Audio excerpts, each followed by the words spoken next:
જય જિનેન્દ્ર. કરિકાર સર્વજ્ઞ શ્રી હેમચંદ્રાચાર્ય વિરચિત સંસ્કૃત પદ્યાત્મક શ્રી ત્રિશસ્ત્રી સલગા પુરુષ ચરિત્રના ગુજરાતી ભાષાંતરમાં ભાગ 3 પર્વ 8 અને સર્ગ 5માં આજે આપણે રામ, કૃષ્ણ તથા અરિષ્ટનેમિનો જન્મ, કંસનો વધ અને દ્વારિકા નગરીનું સ્થાપન એનું વર્ણન જોઈશું. તો ચાલો તેમાં આગળ વધીએ. પર્વ 8 સર્ગ 5 રામ, કૃષ્ણ તથા અરિષ્ટનેમિનો જન્મ, કંસનો વધ અને દ્વારિકા નગરીનું સ્થાપન. હસ્તિનાપુરમાં કોઈ શ્રેષ્ઠી રહેતો હતો. તેને લલિત નામે એક પુત્ર હતો. તે તેની માતાને ઘણો વહાલો હતો. એક વખતે તે શેઠાણીને ઘણો સંતાપદાયક ગર્ભ રહ્યો. તેણે વિવિધ દ્રવ્યો ઉપચારોથી તે પાડવા માંડ્યો, તો પણ તે ગર્ભ પડ્યો નહીં. સમય પૂર્ણ થયે શેઠાણીને પુત્ર આવ્યો. તેને કાંઈક તજી દેવાને માટે તેણે દાસીને આપ્યો. તે શેઠના જોવામાં આવતા તેણે દાસીને પૂછ્યું કે આ શું કરે છે? દાસી બોલી, આ પુત્ર શેઠાણીને અનિષ્ટ છે, તેથી તેનો ત્યાગ કરાવે છે. તે જાણી શેઠે દાસી પાસેથી તે પુત્રને લઈ લીધો અને ગુપ્ત રીજે બીજે સ્થાને ઉછેરવા આપ્યો. પિતાએ તેનું ગંગદત્ત એવું નામ પાડ્યું. તેને માતાથી છાની રીતે લલિત પણ રમાડતો હતો. એક વખતે વસંતોત્સવ આવ્યો ત્યારે લલિતે પિતાને કહ્યું કે આજે ગંગદત્તને સાથે જમાડો તો ઘણું સારું. શ્રેષ્ઠી બોલ્યા, પુત્ર, જો તારી માતા જુએ તો સારું નહીં. લલિતે કહ્યું, એ તાત, મારી માતા જુએ નહીં તેવો હું યત્ન કરીશ. પછી શેઠે તેમ કરવાની આજ્ઞા આપી. એટલે લલિતે ગંગદત્તને પડદામાં રાખી જમવા બેસાડ્યો અને શેઠ તથા લલિત તેની આડા બેઠા. તેઓ જમતા જમતા છાની રીતે ગંગદત્તને ભોજન આપવા લાગ્યા. તેવામાં અકસ્માત ઉટકત થયેલા પવને પેલા પડદાને ઉડાડ્યો. એટલે ગંગદત્ત શેઠાણીના જોવામાં આવ્યો. તેણે તત્કાર કેસ વડે તેને ખેંચ્યો અને સારી પેટે ફૂટીને તેને ઘરની ખારમાં નાખી દીધો. તે જોઈ મહામતી શેઠે અને લલિતે ઉદ્વેગ પામી શેઠાણીથી છાની રીતે પાછો ગંગદત્તને ત્યાંથી લઈ નવરાવીને કેટલોક બોધ આપ્યો. તે સમયે કોઈ સાધુઓ ભિક્ષા માટે ફરતા ફરતા ત્યાં આવ્યા. તેમને પિતા પુત્રે શેઠાણીને તે પુત્ર ઉપર દ્વેષ થવાનું કારણ પૂછ્યું. એટલે એક સાધુ બોલ્યા, એક ગામમાં બે ભાઈઓ રહેતા હતા. એક વખતે કાષ્ટ લેવા માટે તેઓ ગામની બહાર ગયા અને કાષ્ટની ગાડી ભરી પાછા વળ્યા. તે વખતે મોટો ભાઈ આગળ ચાલતો હતો. તેણે માર્ગમાં ચીલા ઉપર એક સર્પિણીને જતી જોઈ. તેથી નાનો ભાઈ કે જે ગાડી હાંકતો હતો તેણે કહ્યું કે અરે ભાઈ, આ ચીલામાં સર્પિણી પડી છે, માટે તેને બચાવીને ગાડી ચલાવજે. તે સાંભળી પેલી સર્પિણીને વિશ્વાસ આવ્યો. તેવામાં પેલો કનિષ્ઠ ભાઈ ગાડી સાથે ત્યાં આવ્યો. તેણે આ સર્પિણીને જોઈને કહ્યું કે આ સર્પિણીને મોટા ભાઈએ બચાવી છે, પણ હું તેની ઉપર થઈને જ ગાડી હાંકું, કારણ કે તેના અસ્થિનો ભંગ સાંભળતા મને ઘણો હર્ષ થશે. પછી તે ક્રૂર એવા લઘુભાઈએ તેમ કર્યું. તે સાંભળી તે સર્પિણી આ મારો વૈરી છે એમ ચિંતન કરતી મરણ પામી. હે શ્રેષ્ઠી, તે સર્પિણી મરીને આ તારી સ્ત્રી થઈ છે, અને પેલા બેમાં જે જ્યેષ્ઠ બંધુ હતો તે આ લલિત થયેલો છે, અને પૂર્વજન્મના કર્મથી તે માતાનો ઘણો પ્રિય છે. અને જે કનિષ્ઠ બંધુ હતો તે આ ગંગદત્ત થયેલો છે, તે પૂર્વકર્મથી તેની માતાને ઘણો અનિષ્ટ લાગે છે, કેમ કે પૂર્વકર્મ અન્યથા થતું નથી. મુનિના આ પ્રમાણેના વચનો સાંભળી શેઠે અને લલિતે સંસારથી વિરક્ત થઈ તત્કાળ દીક્ષા ગ્રહણ કરી અને વ્રત પારી કાર કરીને તે બંને મહાસુખ દેવલોકમાં દેવતા થયા. પછી ગંગદત્તે પણ ચારિત્ર લીધું. અંત સમયે માતાનું અનિષ્ટપણું સંભાળી વિશ્વવલ્લભ થવાનું નિયાણું કરી મૃત્યુ પામીને તે પણ મહાસુખ દેવલોકમાં ગયો. લલિતનો જીવ મહાસુકર દેવલોકમાંથી ચવીને વસુદેવની સ્ત્રી રોહિણીના ઉદરમાં ઉત્પન્ન થયો. તે સમયે અવશેષ રાત્રિએ તેણે બરભદ્રના જન્મને સૂચવનારા હાથી, સમુદ્ર, સિંહ અને ચંદ્ર એ 4 સ્વપ્ન મુખમાં પ્રવેશ કરતા ગયા. પૂર્ણ સમયે રોહિણી પતિ એટલે કે ચંદ્ર જેવા પુત્રને જન્મ આપ્યો. મગધાદિક દેશના રાજાઓએ તેનો ઉત્સવ કર્યો. વસુદેવે તેનું રામ એવું ઉત્તમ નામ પાડ્યું. તે બળભદ્રના નામથી પણ પ્રખ્યાત થયા. સર્વના મનને રમાડતો રામ અનુક્રમે મોટો થયો. તેણે ગુરુજનની પાસેથી સર્વ કળાઓ શીખી ગ્રહણ કરી. તેની નિર્મળ બુદ્ધિ વડે દર્પણની જેમ તેનામાં સર્વ શાસ્ત્રો સંક્રાંત થઈ ગયા. એક સમયે વસુદેવ અને કંસાદિકના પરિવાર સાથે સમુદ્ર વિજય રાજા બેઠા હતા. તેવામાં સ્વચ્છંદી નારદ મુનિ ત્યાં આવ્યા. સમુદ્ર વિજયે કંસે અને બીજા સર્વએ ઊભા થઈને ઉદય પામતા સૂર્યની જેમ તેમની પૂજા કરી. તેમની પૂજાથી પ્રસન્ન થયેલા નારદ ક્ષણવાર બેસીને પાછા ત્યાંથી બીજે જવા માટે આકાશમાં ઉડી ગયા. કેમ કે તે મુનિ સદા સ્વેચ્છાચારી છે.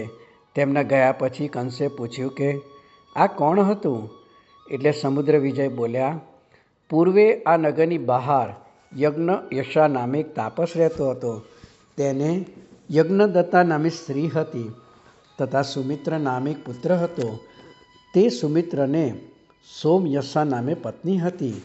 અન્યદા કોઈ જૃંભક દેવતા આયુષ્યનો ક્ષય થતાં ચવીને સોમયશાની કુક્ષીમાં પુત્રપણે ઉત્પન્ન થયો. તે આ નારદ થયેલ છે. તે તાપસો એક દિવસ ઉપવાસ કરીને બીજે દિવસ વનમાં જઈને ઉચ્ચ વૃત્તિ વડે આજીવિકા કરે છે. તેથી તેઓ એક વખત આ નારદને અશોક વૃક્ષ નીચે મૂકીને ઉચ્ચ વૃત્તિ માટે ગયા હતા. તે વખતે આ અસમાન કાંતિવાળો બાળક જૃંભક દેવતાઓને જોવામાં આવ્યો. અવધિજ્ઞાન વડે નારદને પોતાના પૂર્વજન્મનો મિત્ર જાણી તેઓએ તેની ઉપર રહેલી અશોક વૃક્ષની છાયાને સ્તંભિત કરી. પછી તે દેવતાઓ પોતાના કાર્યને માટે જઈ અર્થસિદ્ધિ કરીને પાછા ફર્યા. તે વખતે સ્નેહ વડે નારદને અહીંથી ઉપાડીને વૈતરણ્ય ગિરી ઉપર લઈ ગયા. તે દેવતાએ છાયા સ્તંભિત કરી ત્યારથી એ અશોક વૃક્ષ પૃથ્વીમાં છાયાવૃક્ષ એવા નામથી વિખ્યાત થયું. જૃંભક દેવતાઓએ વૈતરણ્ય ગિરીની ગુફામાં રાખીને તેનું પ્રતિપાલન કર્યું. 8 વર્ષનો થતાં તેને દેવોએ પ્રજ્ઞપ્તિ વગેરે બધી વિદ્યાઓ શીખવી. તે વિદ્યાના પ્રભાવથી તે આકાશગામી થયેલ છે. તે નારદ મુનિ આ અવસર પેઢીમાં 9મા થયા છે અને તે ચરમ શરીરી છે. ચરમ સમીરી એટલે કે છેલ્લા શરીરવાળા અને એ જ ભાવમાં મોક્ષે જનારા હોવાથી હવે તેમણે બીજું શરીર નહીં ધારણ કરનારા એવા આ નારદ છે. આ પ્રમાણે ત્રિકાળજ્ઞાની શ્રુપ્રતિષ્ઠ નામના મુનિએ આ નારદ મુનિની ઉત્પત્તિ પૂર્વે મને કહી હતી. એ પ્રકૃતિથી કલહપ્રિય છે. અવજ્ઞા કરવાથી તેને કોપ ચડે છે. તે એક ઠેકાણે રહેતા નથી અને સર્વ ઠેકાણે પૂજાય છે. એક વખતે કંસે સ્નેહથી વસુદેવને મથુરા આવવા માટે બોલાવ્યા. એટલે દર્શાપતિ સમુદ્ર વિજયની આજ્ઞા લઈને મથુરા ગયા. એક સમયે જીવયશા સહિત બેઠેલા કંસે વસુદેવને કહ્યું કે મૃતિકાવતી નામે એક મોટી નગરી છે. ત્યાં દેવક નામે રાજા છે. તે મારા કાકા થાય છે. તેમને દેવકન્યા જેવી દેવકી નામે પુત્રી છે. તેને તમે ત્યાં આવીને પરણો. હું તમારો સેવક છું. માટે મારી આ પ્રાર્થનાનું તમે ખંડન કરશો નહીં. આ પ્રમાણે દાક્ષિણ્ય નિધિ 10મા દર્શા વસુદેવને કહ્યું. એટલે તે તેણે કબૂલ કર્યું અને કંસની સાથે ત્યાં જવા લાગ્યા. મૃતિકાવતીએ જતાં માર્ગમાં નારદ મળ્યા. એટલે વસુદેવે અને કંસે વિધિથી તેમની પૂજા કરી. નારદે પ્રસન્ન થઈને પૂછ્યું, તમે ક્યાં જાઓ છો? વસુદેવ બોલ્યા, આ મારા સુહૃદ કંસની સાથે તેમના કાકા દેવક રાજાની કન્યા દેવકીને પરણવા માટે હું જઉં છું. નારદ બોલ્યા, આ કાર્ય કંસે સારું આરંભ્યું. કેમ કે વિધાતા નિર્મળ કરે છે, પણ યોગ્યની સાથે યોગ્ય જડવામાં તે અપંડિત છે. જેમ પુરુષોમાં તમે રૂપથી અપ્રતિરૂપ છો, તેમ સ્ત્રીઓમાં તે દેવકી પણ અપ્રતિરૂપ છે. તમે ઘણી ખેચર કન્યાઓને પરણ્યા છો, પણ એ દેવકીને જોશો એટલે પછી તે બધી અસાર લાગશે. હે વસુદેવ, આ યોગ્ય સંયોગમાં તમને ક્યાંયથી પણ વિઘ્ન નહીં થાય. હું પણ જઈને દેવકીને તમારા ગુણ કહું છું. આ પ્રમાણે કહી નારદ સત્વર ઉડીને દેવકીને ઘેર ગયા. દેવકીએ તેમની પૂજા કરી. એટલે નારદે આશીષ આપી કે તારા પતિ વાસુદેવ થાઓ. દેવકીએ પૂછ્યું, તે વસુદેવ કોણ? નારદ બોલ્યા, તે યુવાન એવા દસમદર્શા છે અને વિદ્યાધરોની કન્યાઓને અતિ પ્રિય છે. વધારે શું કહું? દેવતાઓ પણ જેના રૂપને તુલ્ય નથી તેવા તે વસુદેવ છે. આ પ્રમાણે કહીને નારદ મુનિ ત્યાંથી અંતર્ધાન થઈ ગયા. નારદની આવી વાણીથી વસુદેવે દેવકીના હૃદયમાં પ્રવેશ કર્યો. વસુદેવ અને કંસ અનુક્રમે મૃત્તિકાવતી નગરી આવી પહોંચ્યા. વિવેકી દેવક રાજાએ વસુદેવની અને કંસની પૂજા કરી. પછી અમૂલ્ય આસન પર બેસાડીને આગમનનું કારણ પૂછ્યું. કંસે કહ્યું, કાકા, તમારી દુહિતા દેવકી આ વસુદેવને અપાવવા આવ્યો છું. મારા અહીં આવવાના પ્રયોજનનું કારણ તે જ છે. દેવકે કહ્યું, કન્યાને માટે વર પોતે જ આવે તેવી રીતિ નથી. તેથી તેવી રીતે આવનાર વરને હું દેવકી આપીશ નહીં. આવા દેવક રાજાના વચન સાંભળી કંસ અને વસુદેવ બંને વિલખા થઈ પોતાની છાવણીમાં આવ્યા અને દેવક રાજા પોતાના અંતઃપુરમાં ગયા. ત્યાં દેવકી હર્ષથી પ્રીતાને પ્રણામ કર્યો. એટલે હે પુત્રી, યોગ્ય વરને પ્રાપ્ત કર એમ દેવકે આશીષ આપી. પછી દેવકે રાણીને કહ્યું કે આજે વસુદેવને દેવકી આપવા કંસે ઉત્સુક થઈ મારી પાસે માગણી કરી, પણ પુત્રીના વીરને નહીં સહન કરનારા મેં તે વાત કબૂલ કરી નહીં. આ પ્રમાણે સાંભળી દેવી ખેદ પામી અને દેવકીએ ઊંચે સ્વરે રુદન કરવા માંડ્યું. આવો તેમનો વસુદેવ તરફ પ્રીતિભાવ જોઈને દેવકે કહ્યું કે તમે ખેદ કરો નહીં, હજુ હું પૂછવા આવ્યો છું. એટલે દેવીએ કહ્યું, એ વસુદેવ દેવકીને યોગ્ય વર છે અને પુત્રીના પુણ્યથી જ અહીં વરવા આવેલ છે. આ પ્રમાણેનો વિચાર જાણીને તત્કાળ દેવકે મંત્રીને મોકલીને કંસ અને વાસુદેવને પાછા બોલાવ્યા અને પ્રથમ જેનું અપમાન કરેલ તેનો ફરીવાર ઘણો સત્કાર કર્યો. પછી શુભ દિવસે તારસ્વરે ગવાતા ધવરમંગળ સાથે વસુદેવ અને દેવકીના વિવાહોત્સવ થયો. દેવકે પાણીગ્રહણ વખતે વસુદેવને સુવર્ણ વગેરે પુષ્કર પહેરામણી અને 10 કુકુરના પતિ નંદને કોટી ગાય સાથે આપ્યો. પછી વસુદેવ અને કંસ નંદ સહિત મથુરામાં આવ્યા. ત્યાં કંસે પોતાના સુહૃદના વિવાહની ખુશાલીને માટે મોટો મહોત્સવ આરંભ્યો. એ અરસામાં જેણે પૂર્વે ચારિત્ર ગ્રહણ કરેલ છે તેવા કંસના અનુજ બંધુ અતિમુક્ત મુનિ તપસ્યાથી કૃશ અંગવારા થયા. સત્તા કંસને ઘેર પારણાને માટે આવ્યા. તે વખતે મદિરાને વશ થયેલી કંસની સ્ત્રી જીવ્યસા, અરે દિયર, આજે ઉત્સવને દિવસે આવ્યા તે બહુ સારું કર્યું. માટે આવો, મારી સાથે નૃત્ય અને ગાયન કરો. આ પ્રમાણે કહી તે મુનિના કંઠે વળગી પડી અને ગૃહસ્થની જેમ તેમની ઘણી કદર્થના કરી. તે વખતે જ્ઞાની મુનિએ કહ્યું કે જેને નિમિત્તે ઉત્સવ થાય છે તેનો 7મો ગર્ભ તારા પતિનો અને પિતાનો હાંડનાર થશે. વજ્ર જેવી આ વાણી સાંભળી તત્કાળ જીવ્યસા કે જેની ભયથી મદાવસ્થા જતી રહી હતી તેણે તે મહામુનિને છોડી દીધા અને તત્કાળ પોતાના પતિ પાસે જઈ એ ખબર કહ્યા. કંસે વિચાર્યું કે કદી વજ્ર નિષ્ફળ થાય પણ મુનિનું ભાષિત નિષ્ફળ થતું નથી. તો પણ જ્યાં સુધી આ ખબર કોઈને પડ્યા નથી ત્યાં સુધીમાં હું વસુદેવની પાસે દેવકીના ભાવિ 7 ગર્ભ માગી લઉં. જો મારો મિત્ર વસુદેવ માગણી કરવાથી મને દેવકીના ગર્ભ ના આપે તો બીજી રીતે પ્રયત્ન કરું કે જેથી મારા આત્માનું કુશળ થાય. આ પ્રમાણે ચિંતવી જોકે પોતે મદરહિત હતો તથાપિ મદાવસ્થાનો દેખાવ કરતો અને દૂરથી અંજલિ જોડતો કંસ વસુદેવની પાસે આવ્યો.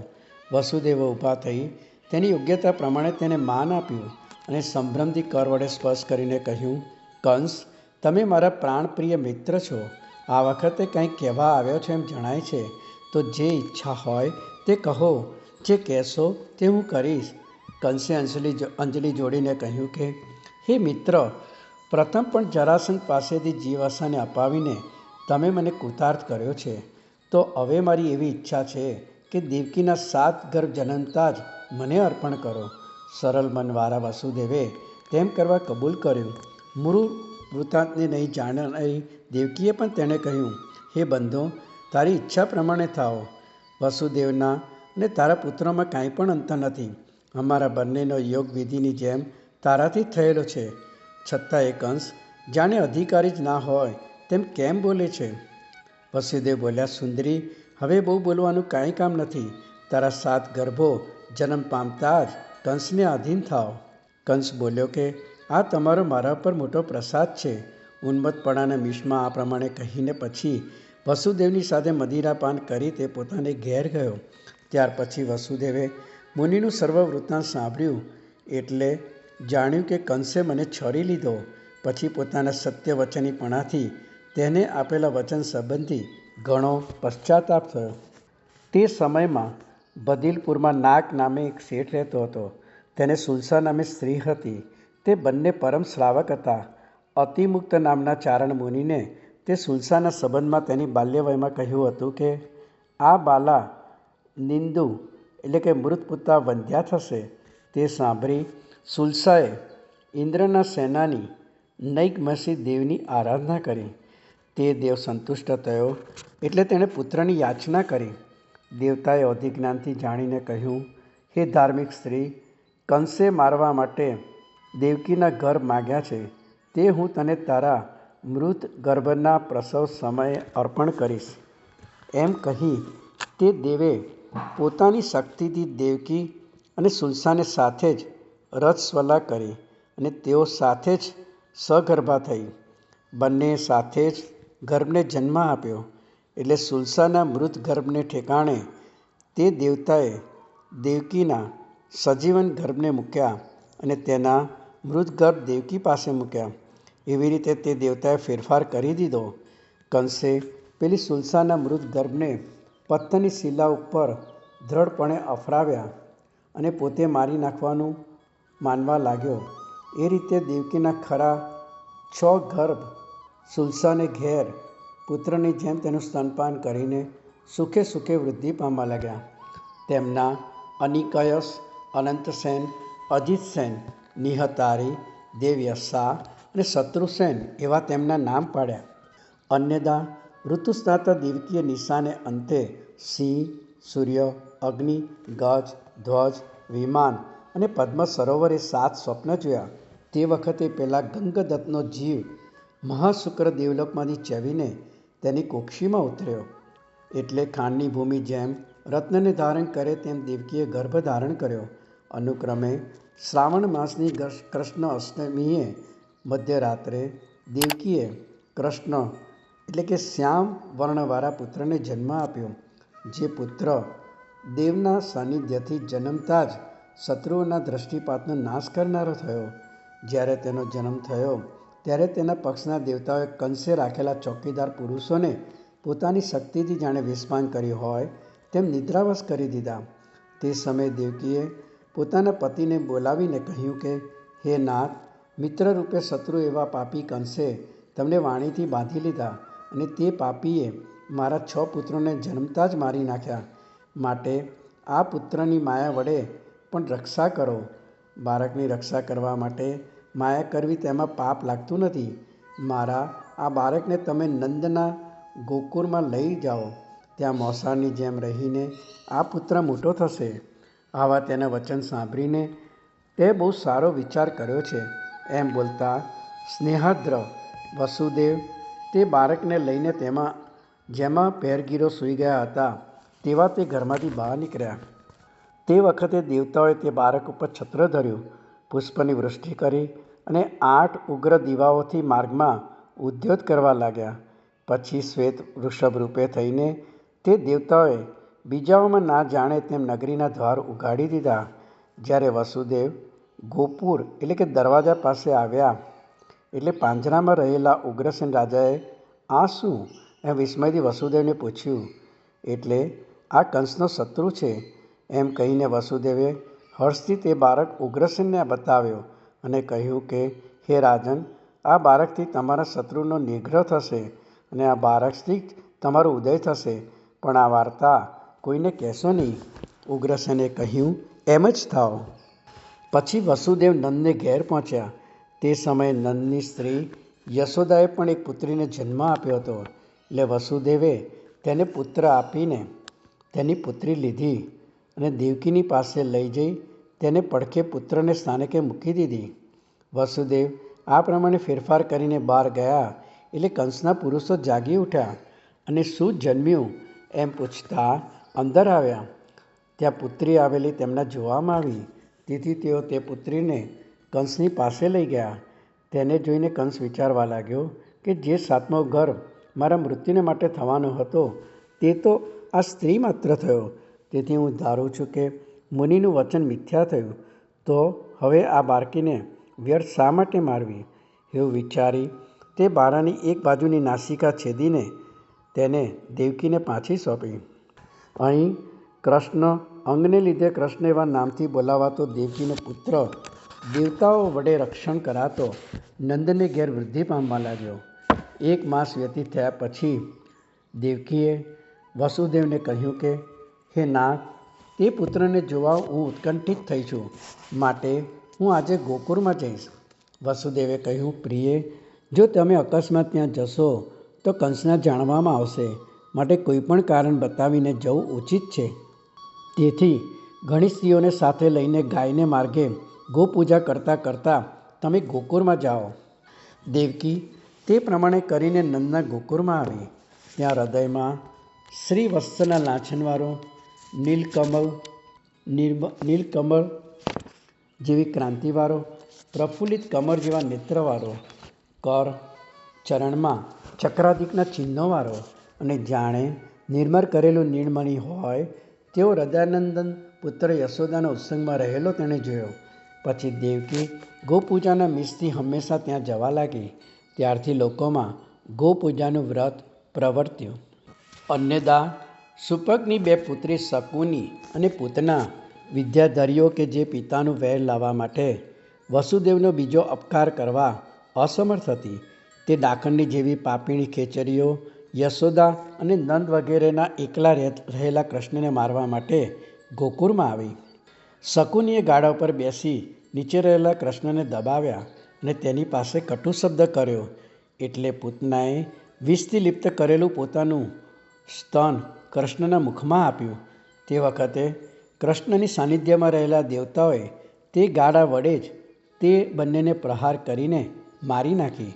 નંદ ઘેર ગયો એટલે એકલા રહેલા કૃષ્ણને વિંખાઈ ગયેલા ગાડાને અને પેલી 2 મૃત્યુ પામેલી ખેચરીઓને તેણે જોયું. હું લૂંટાયો એમ બોલતા નંદે કૃષ્ણને ઉત્સંગમાં લીધા અને આક્ષેપથી ગોવારોને કહ્યું, આ ગાડું સી રીતે વિખાઈ ગયું? અને આ રાક્ષસની જેવી રુધિરથી વ્યાપ્ત મૃત્યુ પામેલી 2 સ્ત્રીઓ કોણ છે? અરે, આ મારો વત્સ કૃષ્ણ એકાકી તેના ભાગ્યથી જ જીવતો રહ્યો છે.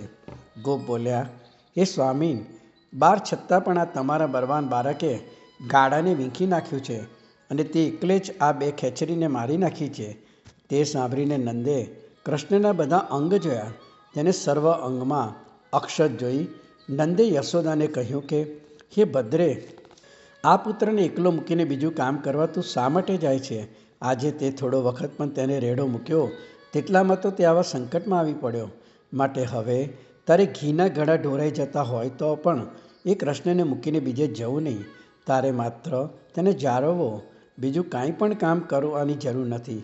આ પ્રમાણે પોતાના પતિના વચનો સાંભળીને હા, હું હણાણી એમ બોલતી અને હાથ વડે છાતી કૂટતી યશોદા કૃષ્ણ પાસે આવી અને તેને તેડી લીધો. પછી, ભાઈ, તને કંઈ વાગ્યું તો નથી ને? એમ પૂછતા તેણે કૃષ્ણના સર્વ અંગ તપાસ્યા, બધે હાથ ફેર્યો, તેના મસ્તક ઉપર ચુંબન કર્યું અને છાતી સાથે દબાવ્યો. ત્યારથી યશોદા આદરપૂર્વક નિરંતર તેને પોતાની પાસે જ રાખવા લાગી. છતાં પણ ઉત્સાહી કૃષ્ણ છર મેળવીને આમ તેમ ભાગી જવા લાગ્યા.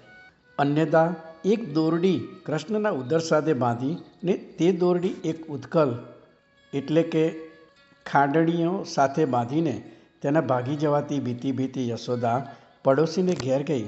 તે વખતે શૂર્પક વિદ્યાધરનો પુત્ર પોતાના પિતામાં સંબંધી વેરને સંભાળીને ત્યાં આવ્યો ને પાસે રહેલા અર્જુન એટલે કે સાદર જાતિના 2 વૃક્ષરૂપ તે થયો.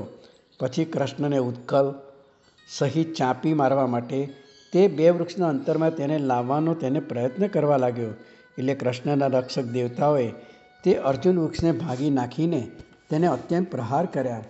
તેવામાં કૃષ્ણે હાથીના બચ્ચાની જેમ બંને અર્જુન વૃક્ષો ભાગી નાખ્યા છે તેવી વાત સાંભળીને નંદ યશોદા સહિત ત્યાં આવ્યા. તેમણે ધૂરી વડે ધૂસર થયેલા કૃષ્ણના મસ્તક ઉપર ચુંબન કર્યું. તે વખતે ઉદરને દોરડી વડે બાંધેલા દેખીને બધા ગોપો તેને દામોદર કહીને બોલાવા લાગ્યા. ગોપોને અને ગોપાંગનાઓને તે બહુ વહાલા લાગતા હોવાથી તેઓ તેને રાત્રિ દિવસ છાતી ઉપર, ખોરામાં અને મસ્તક ઉપર રાખવા લાગ્યા. કૃષ્ણ દહીંનું મંથન કરવાથી ગોરીમાંથી ચપરપણે માખણ લઈ લઈને ખાઈ જતા હતા, પરંતુ સ્નેહાર્ધ તેમજ કૌતુક જોવાની ઈચ્છક ગોવારો તેમને વારતા ન હતા. કોઈને મારે, સ્વેચ્છાએ ફરે, વિચરે અને કોઈ ઉપાડી જાય તો પણ યશોદાના પુત્ર ગોવારોને આનંદ ઉત્પન્ન કરતો હતો.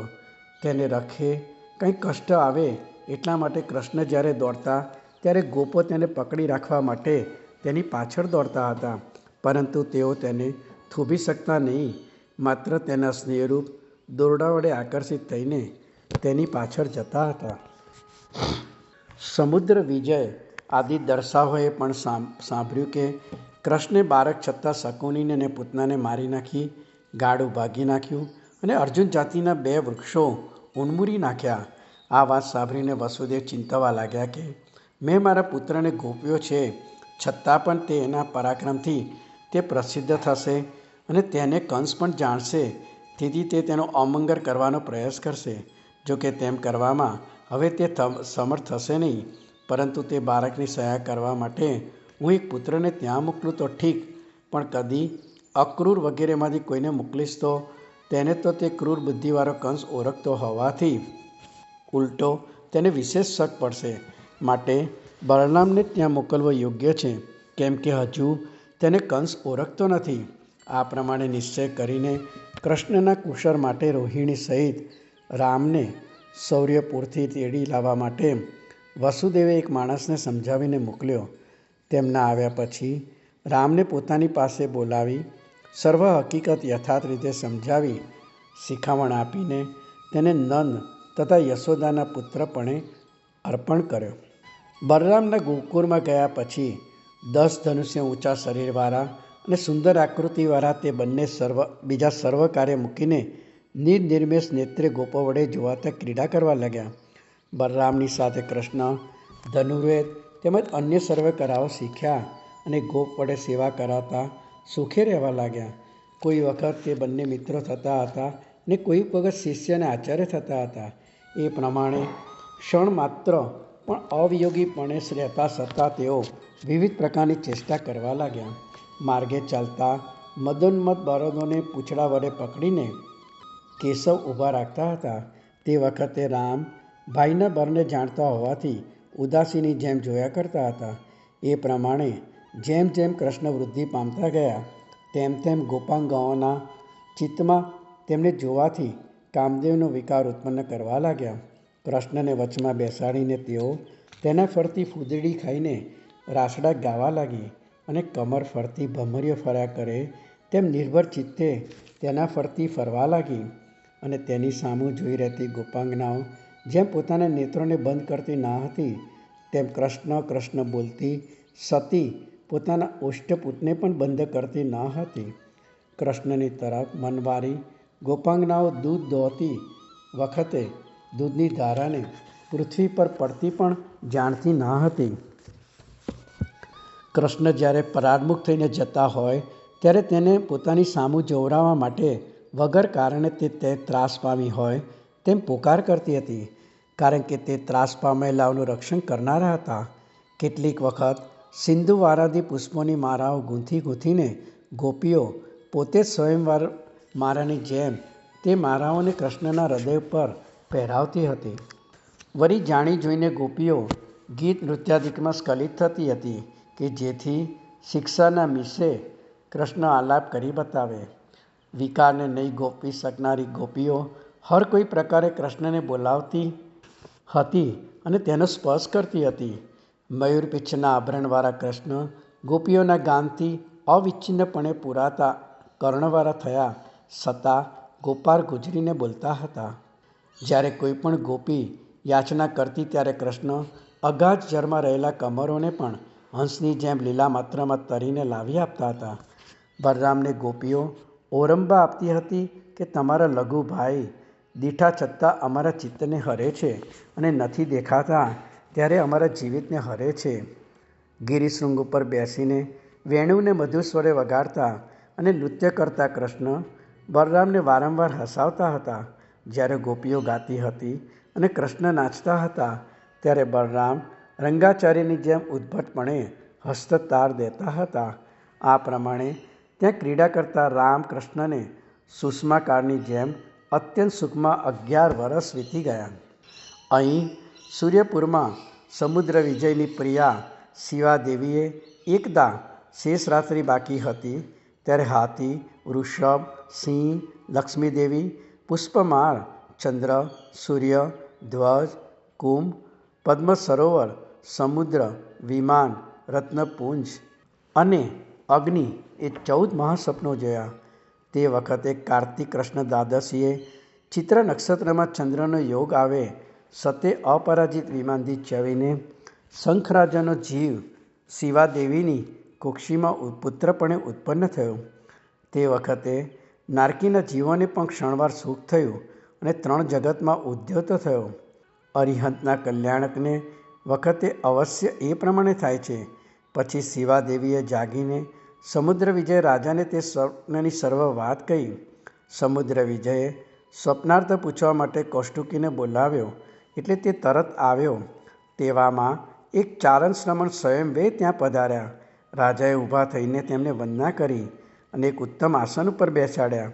પછી તે કૌષ્ટુકીને અને મુનિને સ્વપ્નનું ફળ પૂછ્યું. તેમણે કહ્યું કે તમારે 3 જગતના પતિ એવા તીર્થંકર પુત્ર થશે. આ પ્રમાણે કહીને તે મુનિ ઉત્પત્તિ ગયા. રાજા અને રાણી તેમની વાણીથી જાણે અમૃત વડે નાયા હોય તેમ અત્યંત હર્ષ પામ્યા. તે દિવસથી દેવીની જેમ સુખને આપનાર અને પ્રત્યેક અંગમાં લાવણ્ય અને સૌભાગ્યના ઉત્કર્ષને આપનાર ગૂઢ ગર્ભને શિવાદેવીએ ધારણ કર્યો. અનુક્રમે ગર્ભસ્થિતિ પૂર્ણ થયે શ્રાવણ માસની શુક્લ પંચમીની રાત્રિએ ચિત્રા નક્ષત્રમાં ચંદ્રનો યોગ આવે સત્યકૃષ્ણ વર્ણવાળા અને શંખના લાંછનવાળા પુત્રને શિવાદેવીએ જન્મ આપ્યો. તે વખતે 56 દિક્કુમારીએ પોતપોતાને સ્નાનકેથી ત્યાં આવીને શિવાદેવી અને જીનેન્દ્રનું પ્રસૂતિ કર્મ કર્યું. પછી સક્રેન્દ્રે ત્યાં આવી 5 રૂપ કર્યા.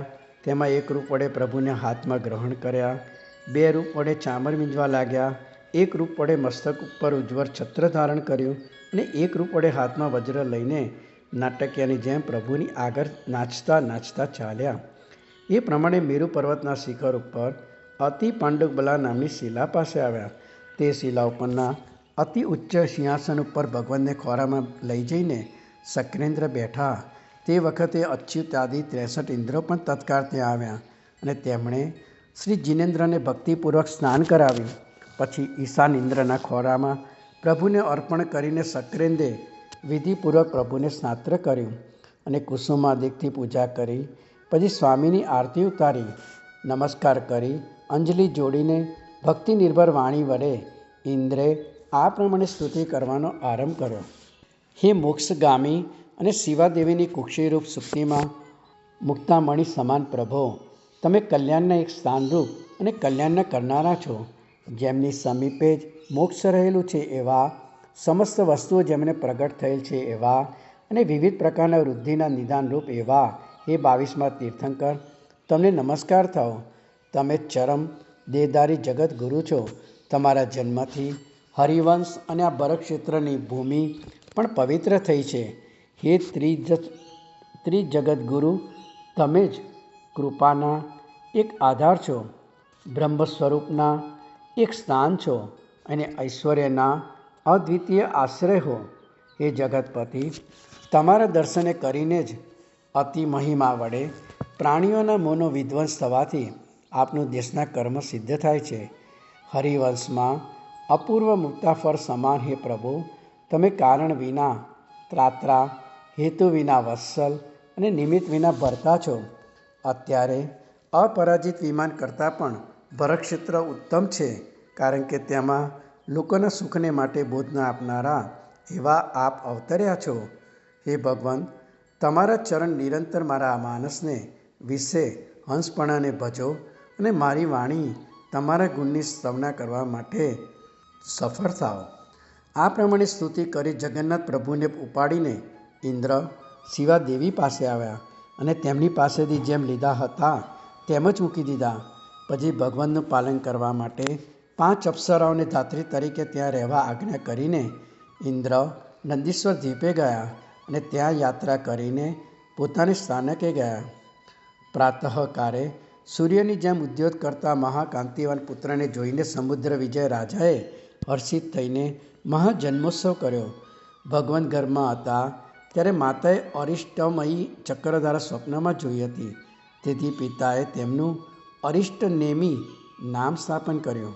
અરિષ્ટનેમિનો જન્મ સાંભળીને હર્ષના પ્રકર્ષથી વસુદેવાદિકે મથુરામાં પણ મહોત્સવ કર્યો. અન્યદા દેવકી પાસે આવેલા કંસે તેના ઘરમાં નાસિકા છેદેલી પેલી કન્યાને દેઠી. તેથી ભય પામેલા કંસે પોતાને ઘેર આવી ઉત્તમ નિમિત્તને બોલાવીને પૂછ્યું કે દેવકીના 7મા ગર્ભથી મારું મૃત્યુ થશે એમ એક મુનિએ કહ્યું હતું, તે વૃથા છે કે કેમ? નૈમિત્ય કહ્યું કે ઋષિનું કહેલું મિથ્યા થતું જ નથી. તેથી તમારો અંત લાવનાર દેવકીનો 7મો ગર્ભ કોઈ પણ સ્થાનકે જીવતો છે એમ જાણજો. તેની પરીક્ષા માટે અરિષ્ટ નામનો તમારો બળવાન બળદ, કેસી નામનો મહાન અશ્વ ને દુર્દાંત એવા ખર અને મેષ વૃંદાવનમાં છૂટા મૂકો. પર્વત જેવા દ્રઢ એ ચારેને સ્વેચ્છાએ ક્રીડા કરતા જે મારી નાખશે તે જ દેવકીનો 7મો ગર્ભ તમને હણનાર છે એમ જાણજો. વળી ક્રમાગત જ્ઞાનીઓએ કહ્યું છે કે ભુજાભરમાં વાસુદેવ ઇતર જનોથી દુઃખે સ્પર્શ થાય તેવા હોય છે. તે વાસુદેવ મહાક્રૂર કારીનાગને દમશે, ચાણૂર મનનો વધ કરશે, તમારા પદ્મોત્તરને ચંપક નામના 2 હાથીને મારશે અને તે જ તમને પણ મારશે. આ પ્રમાણે નૈમિત્યકના વચનથી પોતાના શત્રુને જાણવા માટે અરિષ્ટાદિક 4 બળવાન પશુને કંસે વૃંદાવનમાં છૂટા મૂક્યા અને ચાણૂર તથા મૃષ્ટિક નામના 2 મલ્લને શ્રમ કરવા માટે આજ્ઞા કરી. મૂર્તિવંત અરિષ્ટ જેવો અરિષ્ટ બળદ શરદ ઋતુમાં વૃંદાવનમાં જતા આવતા ગોપાલકોને ઉપદ્રવ કરવા લાગ્યો. તે બળદ નદીના તટ ઉપર રહેલા કાદવને ઉડાડે તેમ શૃંગના અગ્રભાવથી ગાયોને ઉડાડવા લાગ્યો અને તુડાંગ્રથી ઘીના અનેક ભાજનોને ઢોરી નાખવા લાગ્યો. તેના આવા ઉપદ્રવથી હે કૃષ્ણ, હે કૃષ્ણ, હે રામ, અમારી રક્ષા કરો, રક્ષા કરો એવા અતિ દીન કલકલ શબ્દો ગોવારો કરવા લાગ્યા. તેમનો આવો કલકલાટ સાંભળીને સંભ્રમથી આ શું એમ બોલતા કૃષ્ણ રામ સહિત ત્યાં દોડી આવ્યા. એટલે મહાબળવાન તે વૃષભને તેમણે દીઠો. તે વખતે અમારે ગાયોનું કંઈ કામ નથી અને ઘીની પણ જરૂર નથી એમ અનેક વૃદ્ધોએ નિષેધ કર્યા છતાં પણ કૃષ્ણે તે વૃષભને બોલાવ્યો. તેમના આહ્વાથી શિંગડાઓને નમાવી રોષ વડે મુખનું આંકુંચન કરી અને પૂંછને ઊંચું કરીને તે બળદ ગોવિંદની સામે દોડ્યો. એટલે તેને શિંગડા વડે પકડીને શીઘ્ર તેનું ગળું વારી જઈ નિશ્વાસ કરીને કૃષ્ણે તેને મારી નાખ્યો. અરિષ્ટના મરણ પામવાથી જાણે તેમનું જ મૃત્યુ મરણ પામી હોય તેવા તે ગોવારો ખુશી થયા અને કૃષ્ણને જોવાની તૃષ્ણા ધરાવતા તેને પૂજવા લાગ્યા. તો આજે આપણે રામ, કૃષ્ણ તથા અરિષ્ટનેમિનો જન્મ અને કંસનો વધ જે આપણે પર્વ 8 અને સર્ગ 5માં જોઈ રહ્યા છે એમાં આજે વિરમીશું અને બાકીના નેક્સ્ટ એપિસોડમાં એનું વર્ણન આપણે આગળ વધારીશું. આપ સૌનો આ 360 શલાકા પુરુષ ચરિત્રની જીવન ચરિત્રમાં જોડાવા બદલ ખૂબ ખૂબ આભાર. આપણે ફરી મળીશું. જય જિનેન્દ્ર.